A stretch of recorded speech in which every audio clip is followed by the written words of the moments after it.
terus dikocok.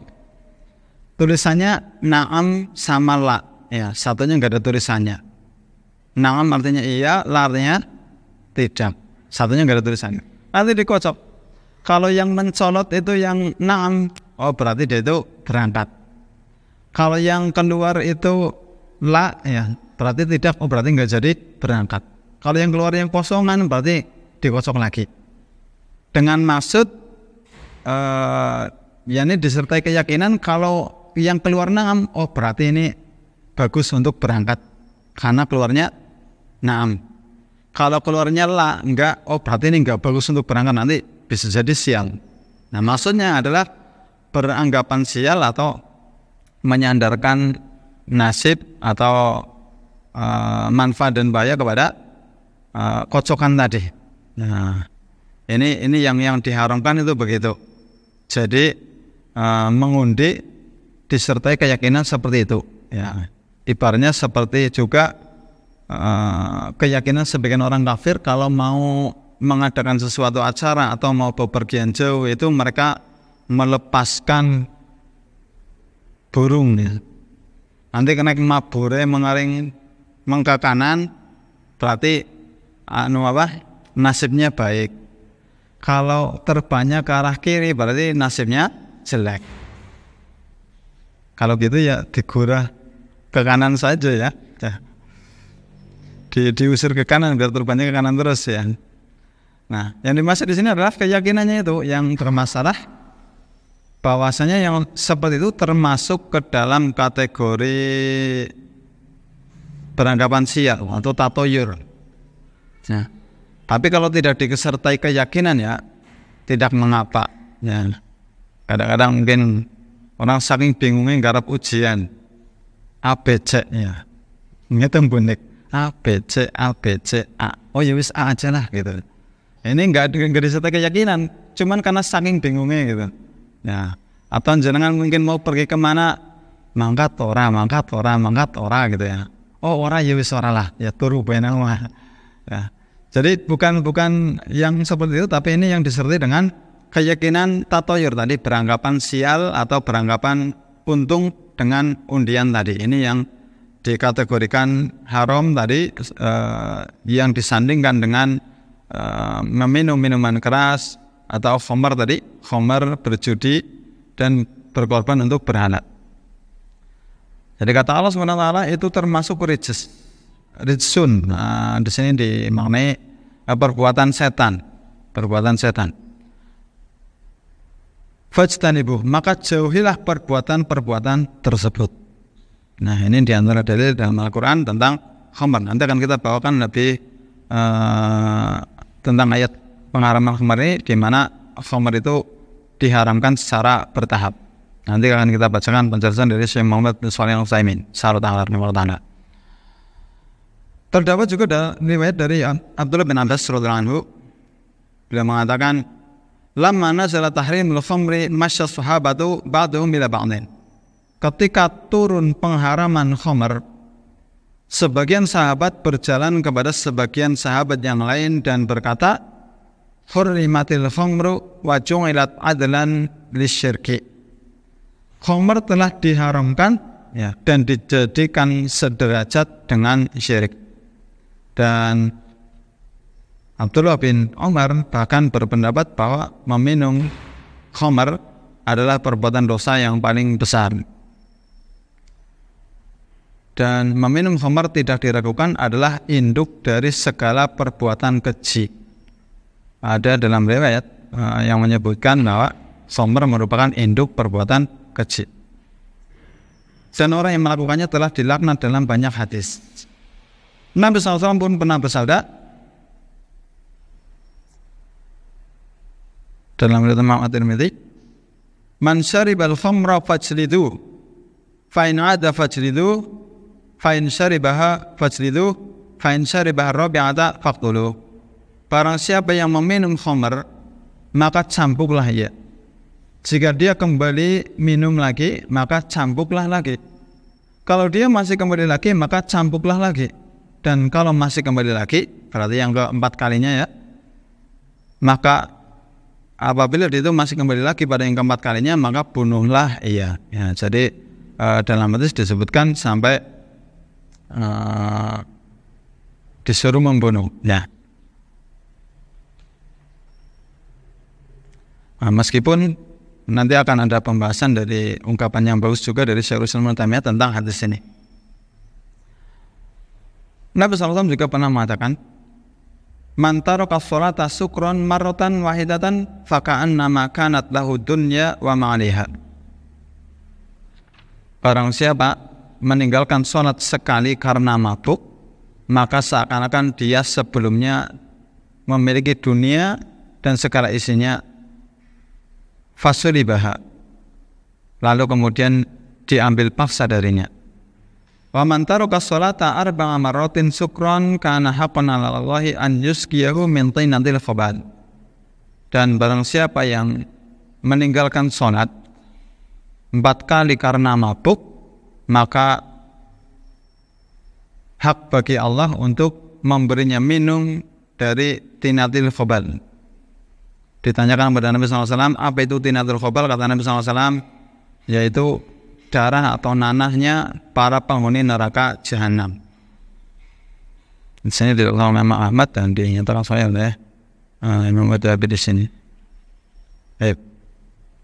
Kemudian dari Jabir juga dari Rasulullah SAW, beliau bersabda, inna 'ala Allahi 'ahdan liman yashrabul muskira an yasqiyahu min tinatil khobal. Sesungguhnya janji bagi Allah, bagi orang yang meminum minuman yang memabukkan, bahwa Allah akan memberikan kepadanya minuman dari tinatul khobal. Kemudian Nabi SAW ditanya tentang tinatul khobal ini, kata Nabi SAW, araqu alin nari aw saratu alin nar. Tinatul khobal itu adalah nanahnya atau darahnya keringat penduduk nanahnya penduduk neraka atau keringatnya penduduk neraka. Nah, ini jadi orang yang meminum minuman keras itu ancamannya di sini diberi minum dengan nanahnya penduduk neraka atau keringatnya penduduk neraka. Berarti masuk neraka apa enggak? Masuk neraka. Ya. Ini ancaman bagi orang yang meminum khamar, ancamannya masuk neraka. Bahkan kata Nabi SAW juga dalam riwayat yang lain, riwayat Bukhari dan Muslim, man syaribal khamra fid dunya hurimaha fil akhirah. Siapa yang meminum khamar di dunia, maka dia diharamkan ya, atau dihalangi dari meminumnya di akhirat. Ya, kalau dia itu masuk surga, di surga nggak bisa minum khamar. Meskipun atau padahal di surga ada sungai khamar, tapi orang yang pernah minum khamar di dunia itu tidak akan meminum khamar di surga kalau dia itu masuk surga. Bahkan dalam Imam Ahmad disebutkan, beliau membawakan hadisnya di sini, mudminul khamri in mata laqiyallaha ka'abidi wasanin. Pecandu minuman keras, jika dia mati dan tidak bertobat darinya, maka dia akan bertemu dengan Allah seperti penyembah berhala. Nah, ini beberapa dalil yang menyebutkan tentang keharaman khamar dan juga dalil yang menunjukkan akan dosa besarnya. Baik. Sekarang kita bisa penjelasan dari Syekh Muhammad bin Shalih Al-Utsaimin rahimahullah taala. Beliau memaknai di sini khamar adalah minuman yang memabukkan. Baik terbuat dari anggur, gandum, ataupun bahan-bahan yang lainnya. Semua yang memabukkan disebut khamar. Kalau khamar bahasa kitanya arak ya. Nah, intinya semua yang memabukkan. Berdasarkan sabda Nabi SAW tadi, kullu muskirin khamrun wa kullu muskirin haram dalam riwayat Imam Muslim. Setiap yang memabukkan itu khamar dan setiap yang memabukkan itu haram. Ya, setiap yang memabukkan itu haram. Maka bukan hanya berupa cairan saja, bukan hanya minum-minuman keras saja, tapi makanan yang lainnya kalau itu memabukkan maka dia itu juga haram ya, dan masuk ke dalam kategori yang dosa besar. Seperti apa? obat-obatan terlarang, narkotika, kemudian ekstasi ya, dan semisalnya, karena itu memabukkan. Memabukkan bagaimana? Kata Syekh Muhammad bin Shalih Al-Utsaimin, definisi mabuk adalah tidak berfungsinya akal pikiran dengan normal, karena sedang merasakan sesuatu yang nikmat dan menggembirakan jiwa. Bahasa ininya apa sih? Halu apa ya? Halusinasi sampai pokoknya begitulah. Dia itu jadi mengkonsumsi itu menyenangkan bagi dirinya, seolah-olah dia merasa terbang atau merasa menjadi berani, nikmat begitu. Ya. Jadi nggak mesti diminum. Ya. Bisa juga dengan disuntikkan itu ya, atau dihirup. Ya, pokoknya kalau bikin mabuk, bikin seperti ini, ya, hilangnya akal pikiran dan merasakan kenikmatan, menggembirakan jiwa. Nah, ini yang dimaksud dalam hadis tersebut, yang seperti itu diharamkan. Oleh karena itu, sejenis tumbuhan yang bisa dijadikan sebagai obat bius tidak termasuk hal yang memabukkan, ya, atau tidak termasuk khamr ya. Walaupun tumbuhan tersebut bisa membuat fungsi akal sehat terganggu. Ya, karena kalau tanaman sebagai obat bius ataupun obat bius, meskipun akalnya terganggu, tapi itu tidak disebut mabuk. Ya, karena tadi tidak merasakan kenikmatan seperti orang kalau mengkonsumsi makanan-makanan yang tadi. Orang yang sedang dibius biasanya tidak akan mengetahui apa yang terjadi pada dirinya. Sedangkan khamr, nasallallahu salamah al-afiyah, bisa membuat seseorang merasakan kenikmatan, merasakan kegembiraan, dan membuat perasaannya melayang-layang. Ya. Itu katanya begitu ya. Ya memang begitu ya. Ya, memang begitu. Sehingga dia merasa bahwa dirinya adalah seorang raja, terbang di angkasa dan lain sebagainya. Seperti pepatah Arab mengatakan, arak kami minum maka kami pun menjadi raja. Ini, jadi itu definisi atau makna dari memabukkan yang tadi, yang merupakan makna dari khamr itu. Dan dalam Al-Quran itu terdapat 4 tahapan pengharaman khamr. Yang pertama, hukumnya masih dibolehkan untuk dikonsumsi. Allah Ta'ala berfirman dalam surat An-Nahl ayat 67, ya. Jadi pengharaman khamr itu sampai bertahap. Karena memang minum khamr itu di zaman dulu itu menjadi budaya di kalangan orang-orang Arab, ya, bahkan menjadi kebanggaan. Allah Ta'ala berfirman dalam surat An-Nahl ayat 67, wa min samaratin nakhiri wal a'nabi tattakhiduna minhu sakaran wa rizqan hasanan inna fi dzalika laayatan liqaumin yaqilun. Dari buah kurma dan anggur kamu membuat minuman yang memabukkan dan rizki yang baik. Sungguh pada yang demikian itu benar-benar terdapat tanda kebesaran Allah bagi orang yang mengerti. Maksudnya arak itu atau khamr masih boleh diminum, ya, masih boleh dipakai untuk mabuk, tapi dan juga masih dibolehkan untuk komoditas perdagangan yang menguntungkan. Jadi Allah menurunkan ayat tentang minuman yang berasal dari anggur itu yang disebut khamr ya, yang memabukkan. Di sini Allah tidak menyinggung akan keharamannya. Ya, hanya menjelaskan pada yang demikian itu benar-benar terdapat tanda kebesaran bagi orang yang mengerti. Ya. Kemudian tahapan kedua, Allah menyindir tentang haramnya khamr. Allah Ta'ala berfirman, tadi yang kita bawakan di ayat pertama, yas'alunaka 'anil khamri wal maisir qul fihima itsmun kabir wa manafi'u lin-nasi wa itsmuhuma akbaru min naf'ihima. Mereka bertanya kepadamu tentang khamr dan judi. Katakanlah pada keduanya terdapat dosa besar dan juga manfaat untuk manusia.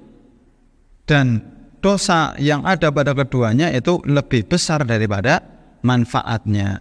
Jadi khamr itu ada manfaatnya. Ya. Makanya mungkin orang kalau mau minum itu mereka mengatakannya jamu ya. Orang desa mungkin kalau mau minum itu pada jamu yuk gitu. Jadi ngajak-ngajak temennya gitu. Karena kalau sendirian kan mahal ya, kayak gitu mahal. Tadi saya iseng-iseng buka di internet ternyata mahal-mahal ya kayak gitu. Sampai ratusan ribu. Ya, makanya ngajak temennya. Jadi nanti urunan gitu. Ya, urunan sebotol itu bisa sampai 400.000 sampai 500.000. Ada mungkin yang jutaan ya, tergantung mereknya. Bilangnya jamu. Ya meskipun disebut jamu, kalau itu memabukkan namanya khamr, ya, haram dan termasuk dosa besar. Kelak di akhirat akan dikasih minum dengan apa? Nanahnya penghuni neraka. Ya, coba jangan bayangkan orang lagi sakit begini sampai nanan, ya, diperes di sonang gelas, jangan disuruh minum. Ya, ini Pak, ya, nyicipi nanah. Ya. Ya. Pasti nggak ada yang mau. Tapi penduduk neraka besok akan meminumnya. Termasuk orang yang minum minuman keras di dunia, besok di neraka akan meminum minuman dari nanahnya atau keringannya penghuni neraka. Karena sangat hausnya. Ya sebenarnya nggak mau minum, tapi saking hausnya. Bahkan ketika minum pun hausnya nggak hilang. Ya mungkin ini yang banyak tidak dipikirkan oleh orang-orang yang minum minuman keras. Ya bahkan terkadang karena saking bodohnya, ya saking tidak taunya suatu masyarakat itu mereka nggak tahu kalau khamr itu dosa. Mereka nggak tahu kalau khamr itu termasuk dosa besar yang bisa membuat orang itu masuk ke dalam neraka. Ya mungkin karena saking nggak taunya, saking nggak punya ilmunya tentang itu. Ya, dikiranya ya umum saja. Ya. Meskipun dari sisi fitrah kita sebagai manusia kita itu mengakui kalau itu adalah minuman yang buruk, ya atau makanan yang buruk. Ya, jadi sampai seperti itu.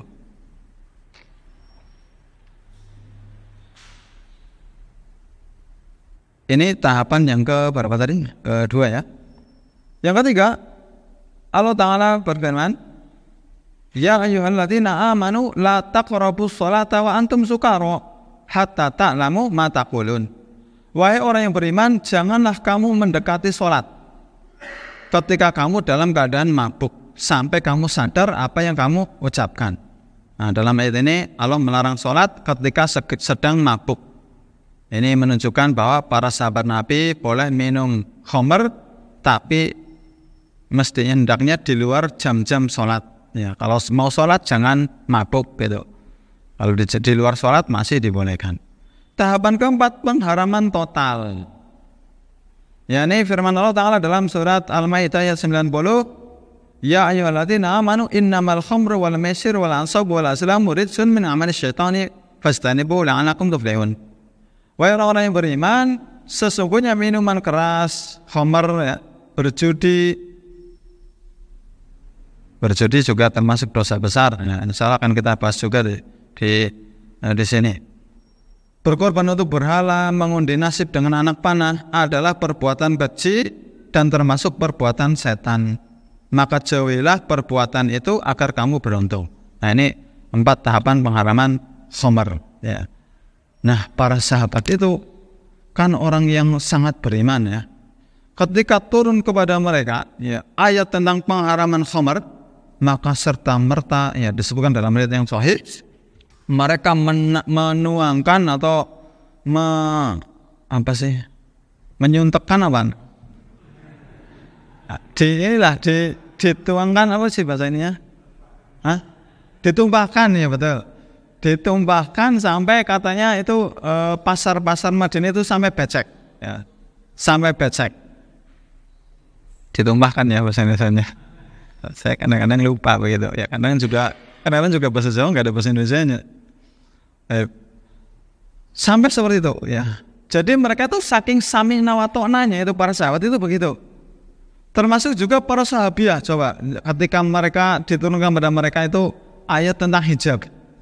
Tentang hijab itu mereka itu segera merobek kain-kainnya untuk dijadikan sebagai hijab. Ini itu begitu, orang yang beriman dengan keimanan yang kuat. Ya.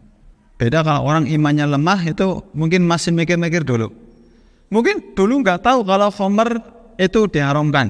Ya, akhirnya senang ngombe, senang mabok gitu. Ketika tahu apa? Oh ternyata khamr ini haram.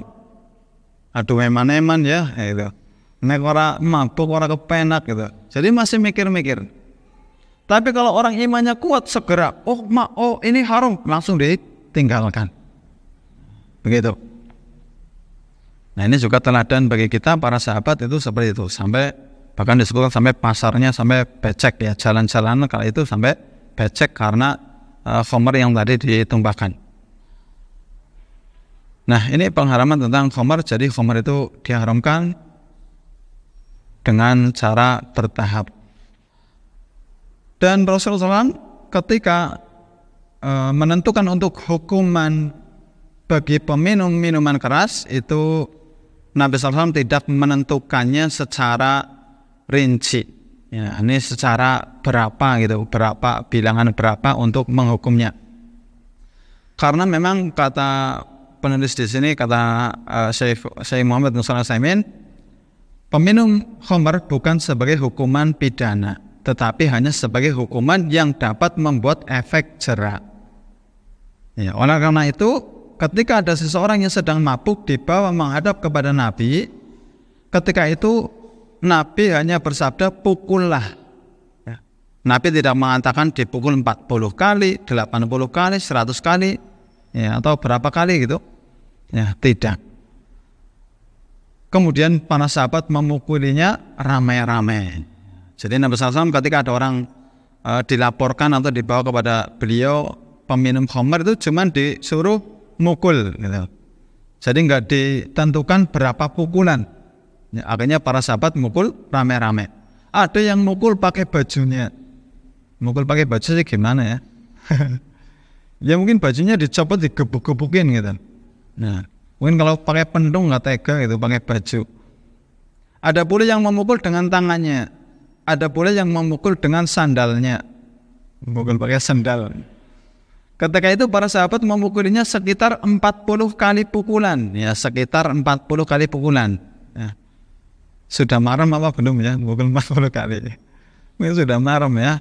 Jangan kalau pernah silat itu gelut-gelutan ya, bukan gelut temenan ya. Gelut-gelutan sparring lah istilahnya.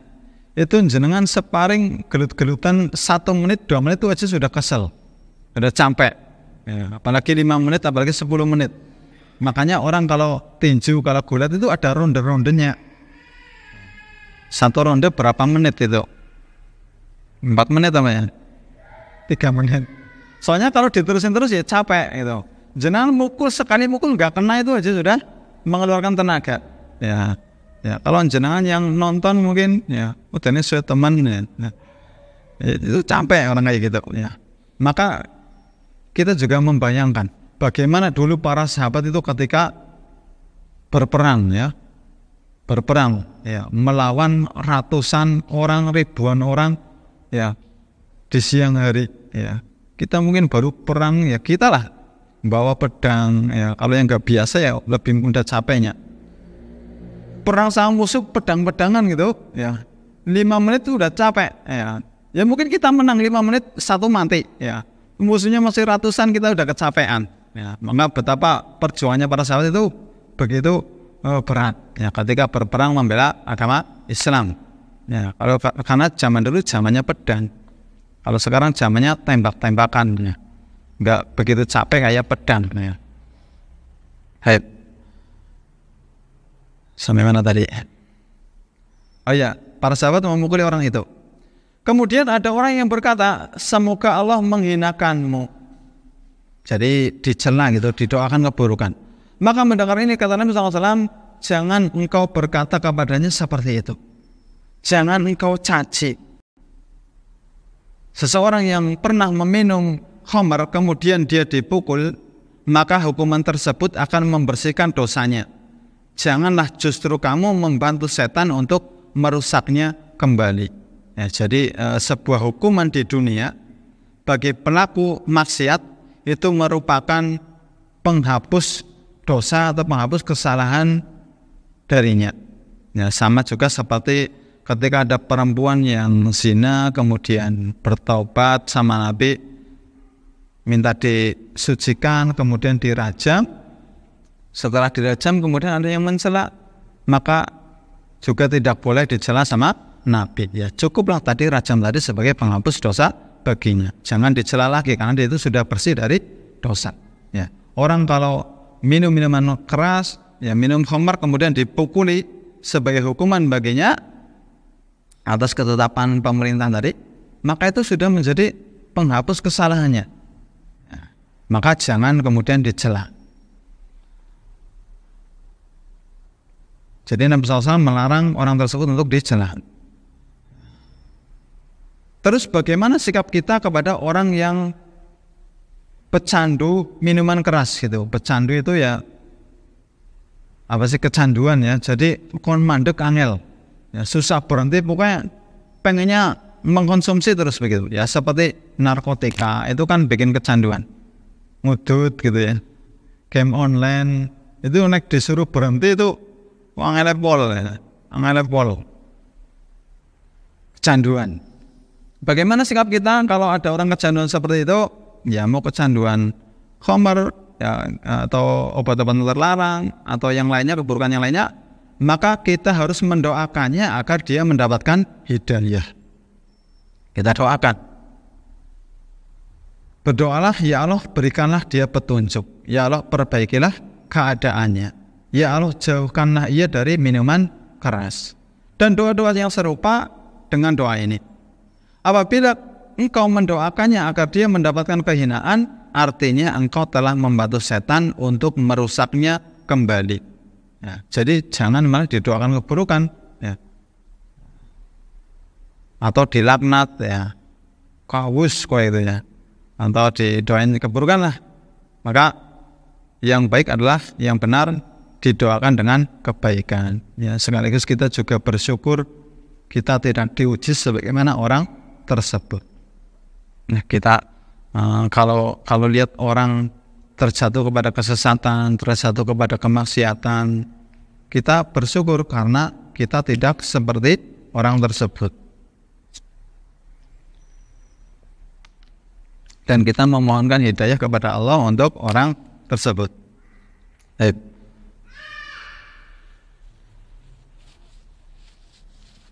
Nah, hadis ini menunjukkan bahwa meminum khamr ataupun mengkonsumsi makanan atau minuman yang memabukkan, ya, jadi bukan hanya minuman keras ya, tadi seperti juga narkotika, kemudian ekstasi dan yang semisalnya, termasuk ada namanya kecubung. Kecubung itu bikin mabuk ya Pak?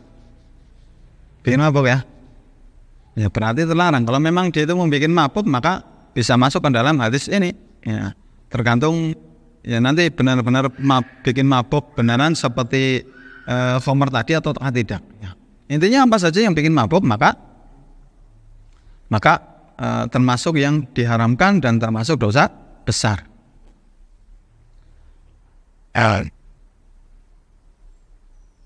Menunjukkan bahwa hadis tersebut orang yang meminum atau mengkonsumsi barang yang memabukkan itu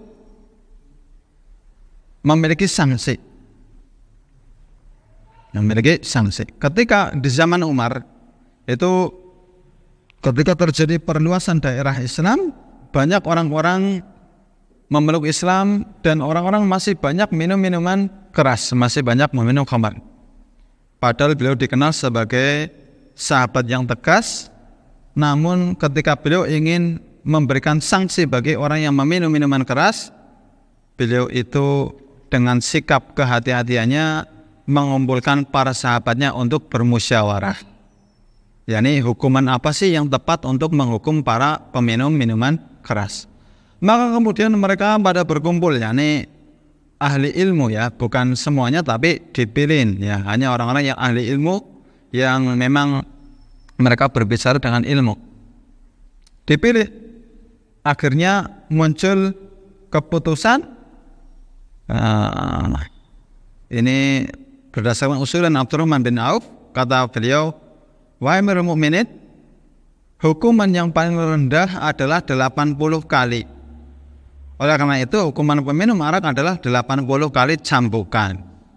Ini Abdurrahman bin Auf radhiyallahu anhu berdalil dengan keumuman hukum orang yang menuduh seseorang baik-baik berzina. Ya, ini seperti yang kemarin kita sampaikan, yaitu didera 80 kali. Ya, mengambil dari ayat ini, maka hukum untuk orang yang minum minuman keras, Umar bin Khattab radhiyallahu anhu menetapkan atau beristihad sebanyak 80 kali cambukan atau pukulan. Nah, jadi terkait keputusan atau hukuman untuk peminum minuman keras itu ijtihad, ya, dikembalikan kepada pemerintah atau bahasa lainnya takzir. Jadi bukan hukuman had, kata Syekh Muhammad bin Shalih Al-Utsaimin di sini. Bukan kategori had, karena dinyatakan kata Abdurrahman bin Auf, hukuman terendah adalah 80 dan para sahabat pun menyetujui hal itu. Nah, dan Umar pun tidak mengatakan hukumannya bukan seperti itu, enggak. Tapi Umar menerima, menyetujui bahwa hukuman yang paling rendah adalah 80 kali cambukan. Ya. Adapun hadis tadi, hadis yang menyatakan kalau minum arak sampai 4 kali itu dibunuh, maka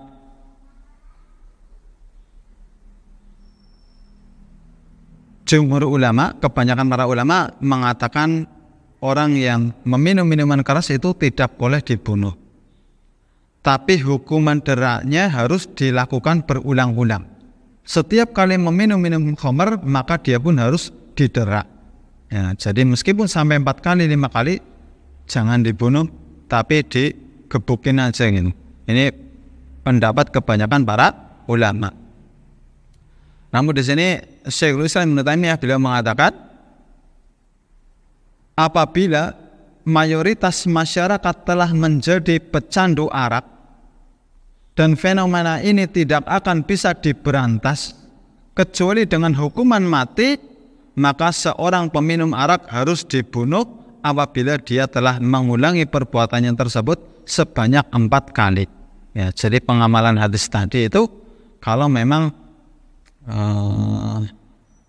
banyak tersebar di masyarakat kecanduan minum minuman keras dan enggak pada berhenti, ya sudah dihukum bolak-balik tapi enggak mempan, ya, dan kebanyakan orang pada begitu, maka dikasih hukuman mati biar pada kapok, ya, biar pada enggak berani minum minuman keras kembali. Ya. Meskipun juga terkait hadis tadi juga ada perbedaan di kalangan para ulama, ada yang mengatakan hadisnya dihapus hukumnya, ya, dihukum dibunuh itu, ya. Ada juga yang memperbincangkan tentang kesohihannya. Mana bersohih. Nah, ini menunjukkan bahwasanya minuman keras termasuk atau khamr itu yang melakukan termasuk dosa besar yang harus dijauhi oleh kaum muslimin, yang sangat diharamkan. Sampai-sampai kerasnya pengharaman khamr ini, Nabi SAW itu pernah mengatakan,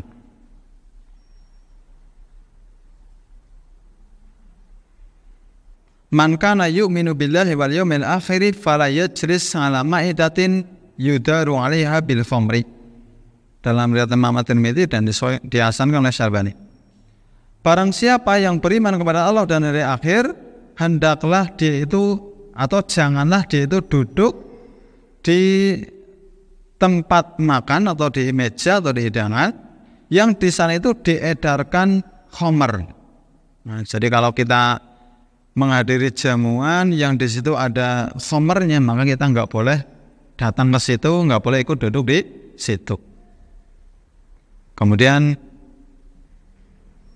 dalam hadis yang lain, nah Rasulullah SAW ngan mathamaini. Nabi SAW melarang dari 2 tempat makan. Nganil julus yang ala maidatin yusrabu 'alaiha al-khamru. Yang pertama, melarang duduk di di tempat yang di situ minuman keras itu diminum. Ya, jadi kita nggak boleh duduk di tempat yang di situ ada minuman kerasnya. Dan di antara ilmu menerangkan bukan hanya minuman keras, tapi apapun yang memabukkan. Ya, kalau di situ ada narkotikanya, ada yang memabukkan, ya khamar, maka kita tidak boleh berada di sana. Wan yakular rajulu wa huwa munbatihun ala batnihi. Yang kedua yang dilarang sama Nabi SAW yaitu seseorang duduk sambil telungkup di atas perutnya. Ya, telungkup ya, atau kemurup ya, ngagir itu kalau makan sambil telungkup itu enggak boleh sama Nabi SAW. Nah, makanya dari sini juga ketika khamar itu diharamkan, maka kita itu tidak boleh jual beli khamar. Kalau jual beli khamar maka uangnya haram, ya, uangnya haram dan tidak berkah. Ada pertanyaan, bagaimana kalau kita itu membeli makanan di warung yang warung itu juga jualin khamar?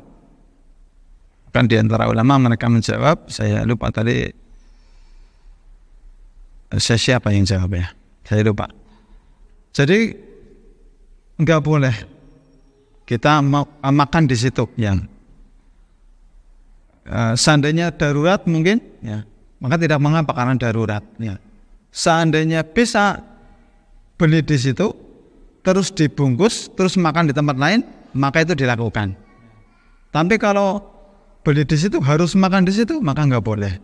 Ya, karena di situ ada khamarnya. Nggak boleh kita duduk di tempat yang di situ ada khamrnya, karena di antara hikmahnya kenapa nggak boleh? Karena di situ ada unsur keridhaan, ada unsur keridhaan. Ya, sama seperti ayat yang menjelaskan kita itu tidak boleh duduk-duduk bersama orang-orang yang mereka itu mengolok-olok Allah dan Rasulnya. Kita disuruh minggir, disuruh pergi. Ya, maka kita tidak boleh duduk di tempat yang di situ hidangannya ada minuman kerasnya. Kalau di kita misalnya nggak ada ya, ada pun jarang ya, kadang sambil sembunyi-sembunyi.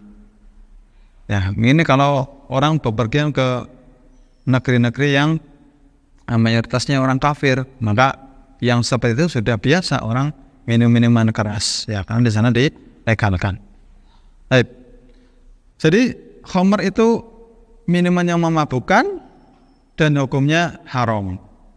Sekarang bagaimana kalau saya minum tapi enggak sampai mabuk? Boleh apa enggak? Minumnya cuma sedikit, ya. Kan tadi yang diharamkan itu kan kalau minumannya memabukkan. Lah saya minum tapi enggak sampai mabuk, boleh apa enggak? Boleh apa enggak? Tetap enggak boleh. Karena kata Nabi SAW, ma'askaro kathiruhu faqaliluhu haramun. Apa saja yang kalau banyak itu bikin mabuk, maka minum sedikit pun haram. Ya, minum sedikit. Kalau minum banyak itu mabuk, minum sedikit ya juga haram. Ya, tetap haram. Al-Sahih riwayat Abu Dawud dan disahihkan oleh Syalbani. Jadi kalau minum-minuman keras itu misalnya sebotol, ya. Minum sebotol itu mabuk. Ini yang jadi ukuran itu orang-orang yang biasa ya, bukan orang yang biasa minum minuman keras. Kalau orang yang sudah biasa mungkin minum 10 botol enggak mabuk ya, mungkin ya 5 botol, 6 botol. Tapi kalau orang enggak pernah minum minuman keras, mungkin minum setengah botol wis keleyang-keleyang gitu. Minum 1 botol sudah mabuk. Itu yang jadi ukuran itu begitu. Kalau orang minum 1 botol mabuk, maka minum sesendoknya juga haram. Ya. Setetesnya juga haram. Nah, ini yang dimaksud kalau banyak mabuk, maka sedikitnya juga haram. Ya, jadi kita meskipun minum khamr sedikit itu tetap haram. Nah, ini maksud dari hadis tersebut itu tadi. Jadi kalau orang minum sebotol ini mabuk atau 2 botol atau berapa botol mabuk, maka berarti minum setutup botolnya pun juga haram. Nah ini tentang khamar, jadi meminum minuman keras ya, atau mengkonsumsi makanan minuman yang memabukkan apapun namanya, karena namanya banyak ya, namanya banyak tergantung mereknya. Ada apa ya merek-mereknya itu ya. Yang penting dia itu memabukkan, maka itu diharamkan dan termasuk dosa besar yang diancam dengan neraka ya, meskipun dinamai dengan nama-nama yang bagus-bagus, yang indah-indah. Semoga bisa dipahami. Kita cukupkan sampai di sini, dan semoga Allah jauhkan kita dan juga seluruh kaum muslimin dari minum-minuman yang memabukkan ini, serta dari berbagai macam pengaruh buruknya. Insya Allah akan kita lanjut lagi di minggu yang datang. Akan kita bahas dosa besar yang ke-15 tentang sombong, bangga diri, angkuh, ujub, dan congkak ya. Hanya sama aja ya, sombong, bangga diri, angkuh, ujub, dan congkak ya. Sombong lah, sombong ini kan apa? Kita pernah sebutkan ya, sombong itu meremehkan manusia dan menolak kebenaran. Itu termasuk dosa besar yang begitu besar. Insya Allah akan kita bahas di penangan datang. Kita cukupkan sampai di sini. Wassalamualaikum warahmatullahi wabarakatuh.